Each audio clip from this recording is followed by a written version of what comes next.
episódio de Mulheres de Teatro, falaremos sobre a crítica de teatro Bárbara Heliodora e sobre a grande estrela que foi Cacilda Becker.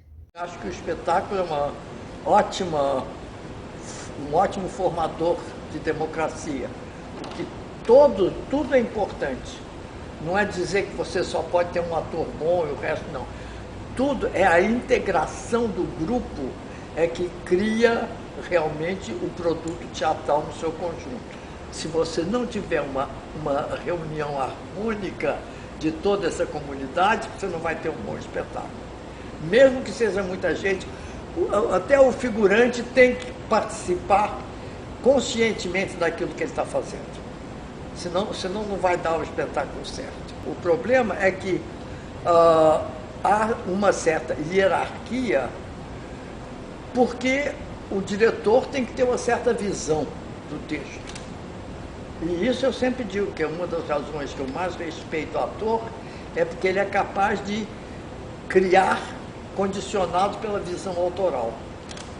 Então, quer dizer, ele, de repente, o diretor tem que ter essa capacidade de provocar o ator para ele criar dentro, de forma a vir fazer a colaboração que lhe cabe dentro do espetáculo. A arte é artificial, ela é um produto humano, porque a natureza não precisa crítica.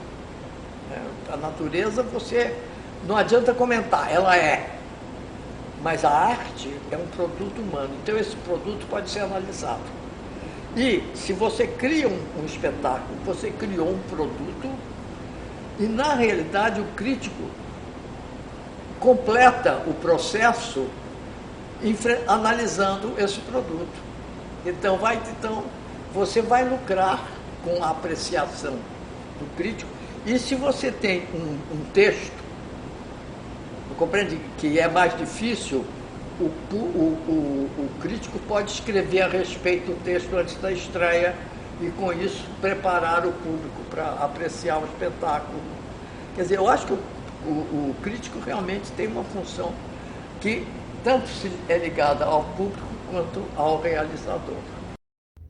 Bárbara Heliodora Carneiro de Mendonça foi uma professora, ensaísta, tradutora e crítica de teatro brasileira, além de ser reconhecidamente uma autoridade na obra de William Shakespeare. Por muitos anos, foi professora emérita e titular aposentada da Universidade do Rio de Janeiro. Durante o curso de sua carreira, foi condecorada com várias honrarias. Entre seus prêmios, destaca-se a condecoração recebida do Ministério da Cultura da França com a Ordem dos Cavaleiros e das Letras. Filha da poetisa Ana Amélia Carneiro de Mendonça e do historiador e jogador de futebol Marcos Carneiro de Mendonça, começou a escrever sobre assuntos diversos no jornal Tribuna da Imprensa, em 1944.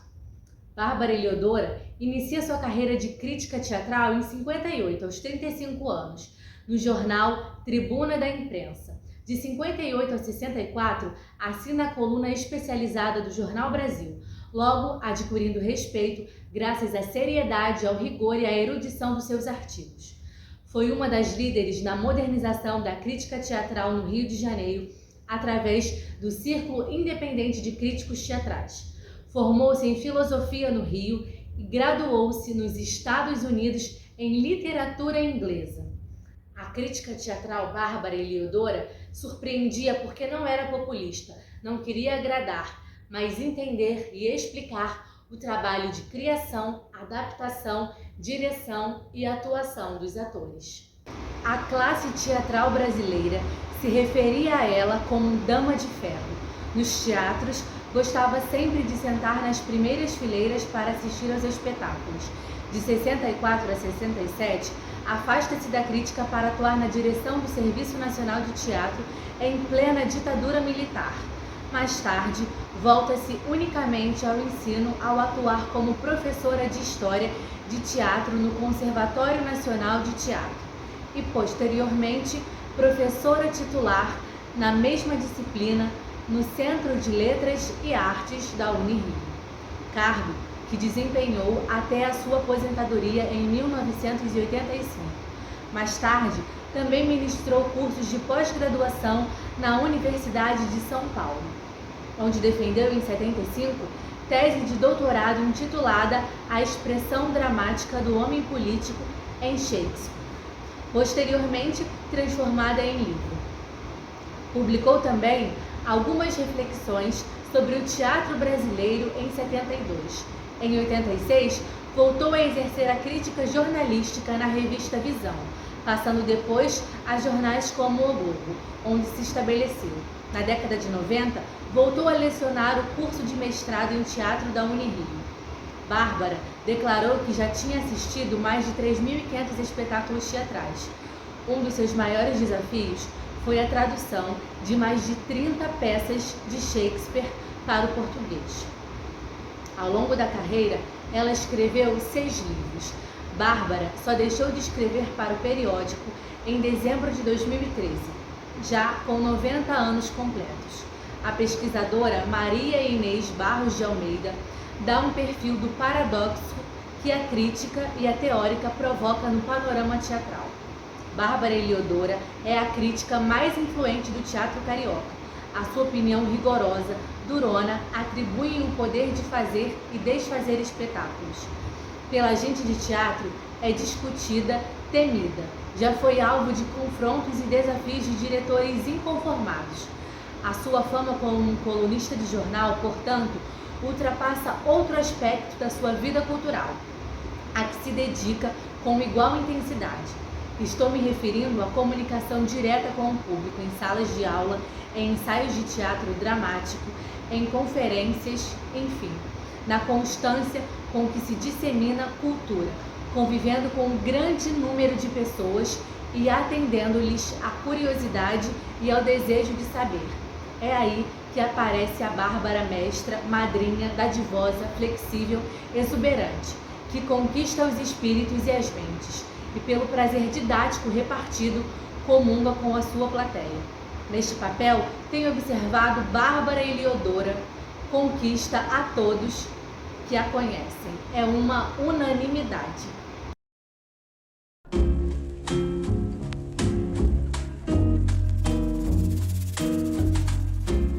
Cacilda Becker foi uma atriz brasileira, considerada uma das personalidades mais importantes da classe teatral brasileira e líder da categoria na primeira fase do regime militar de 64.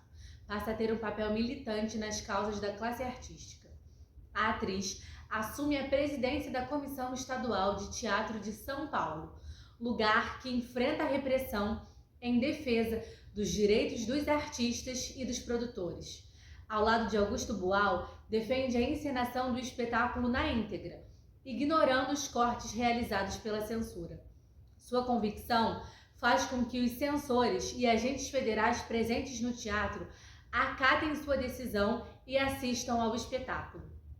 Nascida em Pirassununga, em São Paulo, no dia 6 de abril de 1921, filha de imigrantes italianos, quando tinha apenas 6 anos de idade, seus pais se separaram e Cacilda e suas irmãs foram criadas apenas pela mãe na cidade de Santos. Mesmo com poucos recursos financeiros da família, Cacilda estudou balé e concluiu o curso de professora primária. Trabalhou como escriturária em uma firma de seguros. Em 1940, mudou-se para o Rio de Janeiro com o objetivo de iniciar sua carreira de atriz e ingressou no Teatro do Estudante do Brasil. Atuou na peça Hamlet, dirigida por Pascoal Carlos Magno. Em 43, Cacilda voltou para São Paulo, onde trabalhou no Rádio Teatro. Fez parte do grupo universitário de teatro fundado por Décio de Almeida Prado. Nesse período, atuou nas peças O Alto da Barca do Inferno, de Gil Vicente, Irmãos das Almas, de Martins Pena e Pequeno Serviço de Casa de Casal, de Mário Neme. De volta a Rio de Janeiro, trabalhou com o grupo Os Comediantes e promoveu uma revolução no teatro brasileiro. Atuou na peça de Nelson Rodrigues, Vestido de Noiva, dirigida por Ziembis. Em 1948, Cacilda passou a lecionar interpretação na Escola de Arte Dramática de São Paulo e entrou no Teatro Brasileiro de Comédias, o TBC, onde foi contratada para atuar na peça Mulher do Próximo, de Abílio Pereira de Almeida. Em pouco tempo, Cacilda se tornou a primeira atriz da companhia. Atuou em quase todas as montagens daquela época, entre elas Dama das Camélias, de Alexandre Dumas, Antígone, de Sófocles e A Gata em Teto de Zinco Quente. Em 1957, Cacilda fundou sua própria companhia, o Grupo de Teatro Cacilda Becker, ao lado dos atores Valmor Chagas, seu marido, e de Ziembisky e de sua irmã Cleide Iápones. A primeira montagem do grupo foi o longa Jornada de Noite Adentro, de Eugênie O'Neill. Em 60, o TBC se fixou em São Paulo. Em 62, ao lado do ator Sérgio Cardoso, Cacilda conquistou o público com a peça A Terceira Pessoa do Singular. Em 65, o grupo fez muito sucesso com a peça Quem Tem Medo de Virginia Woolf, de Edward Albee. Em 69, atuou na peça Maria Stuart, ao lado de Valmor Chagas. Cacilda Becker é considerada uma das maiores atrizes do teatro brasileiro, e sua atuação extrapola os palcos e chega ao rádio e à televisão, transmitindo entre diferentes modos de pensar a dramaturgia no Brasil. Em 6 de maio de 69, durante a apresentação de Esperando Godot, de Samuel Beckett, onde contracenava com seu ex-marido, Valmor Chagas, sofreu um derrame cerebral. Cacilda foi levada para o hospital, onde permaneceu em coma durante 38 dias até falecer.